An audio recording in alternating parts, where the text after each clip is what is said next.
You stand before her. The air in the room is heavy, thick with unspoken judgment.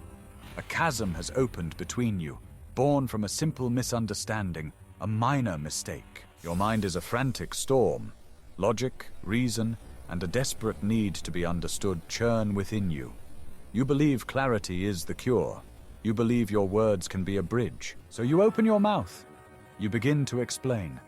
The words spill out, a carefully constructed dam of logic designed to hold back the flood of her disapproval. You map out your intentions. You chart your thought process.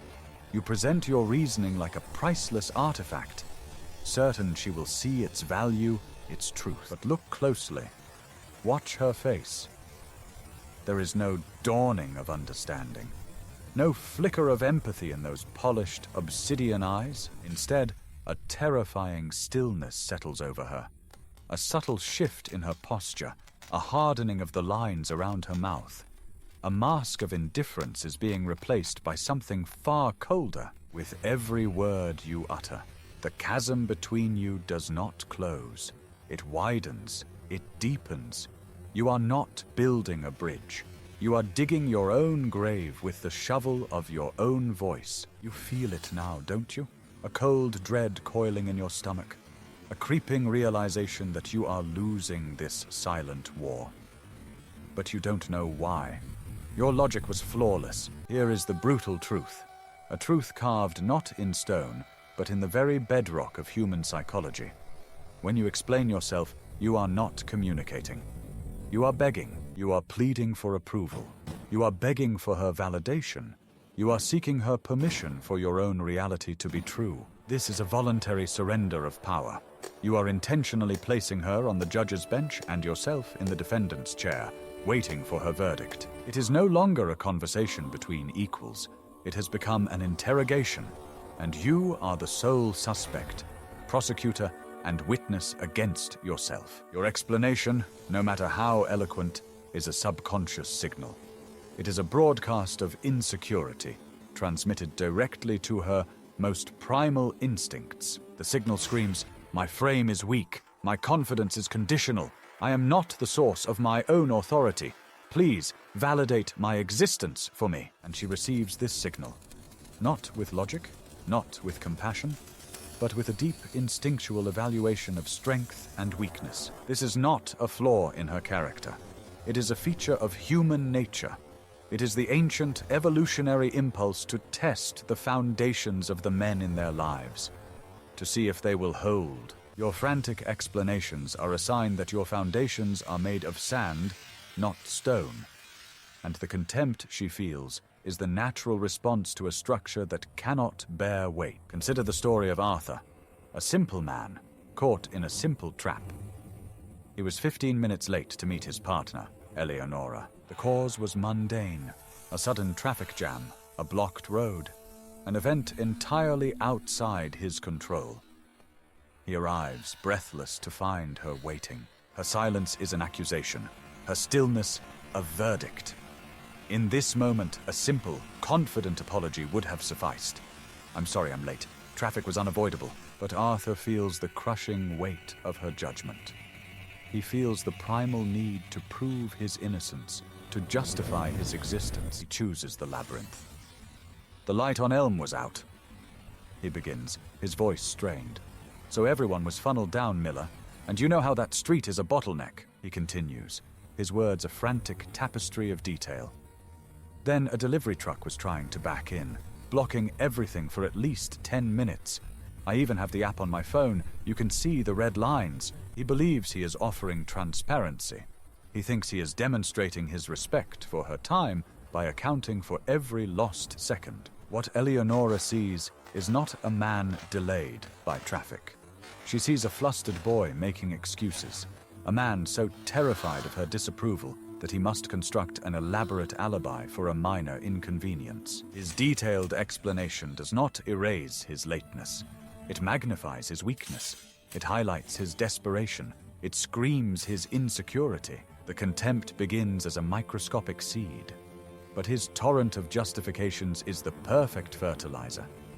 It grows, unseen, in the dark soil of her mind. Now imagine a different Arthur. one who has learned the lesson, one who understands the nature of the trap. He arrives. He sees her waiting, her arms crossed. He feels the familiar pressure of her silent judgment. But this time, he does not flinch. He does not choose the labyrinth. He walks the straight path. He meets her gaze, holds it, and says calmly, "Sorry I'm late." She waits. She expects the flood of excuses, the frantic dance of justification. The silence hangs in the air, a question mark. Arthur says nothing more. He doesn't offer a reason unless asked. He doesn't feel the need to fill the silence with the sound of his own anxiety. His silence is not aggressive. It is not petulant. It is grounded. It communicates on a primal level. My actions are my own. I trust you to be an adult about a minor inconvenience. And in that moment, the dynamic shifts. The seed of contempt, which had been waiting for its fertilizer of excuses, withers and dies for lack of nourishment. In its place, a different seed is planted.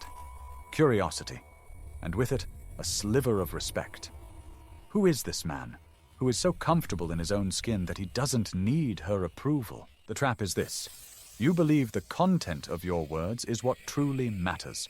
The logic, the facts, the intricate web of cause and effect. But the real communication is meta-communication.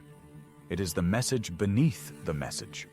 And the act of over-explaining itself carries only one message: weakness. Her respect is not won in a court of law with perfect arguments. It is commanded by an unshakable sense of self-possession. The great transformation begins the moment you understand this psychological law. The moment you are faced with that silent accusation and choose a different path. Not the path of anger, not the path of cold defensiveness, but the path of quiet, grounded, powerful silence. A simple, declarative statement is all that's needed.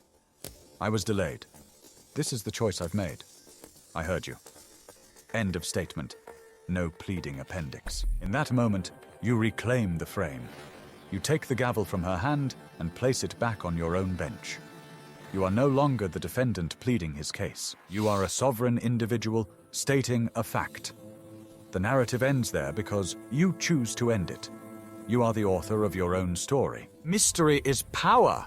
Certainty is power. Explanations are pleas that strip you of both. They replace your mystique with a desperate, transparent need for acceptance. They are an act of self-betrayal. Let your actions be your argument. Let your presence be your statement. Let your character be your only necessary explanation. So the next time you feel that urge, that frantic need to fill the silence with a flood of reasons, stop, breathe, root yourself in the floor, hold her gaze, don't look away. This is the critical moment. In that silence, you are not being evasive. You are not being difficult. You are being powerful. You are communicating that you are the sole arbiter of your own actions.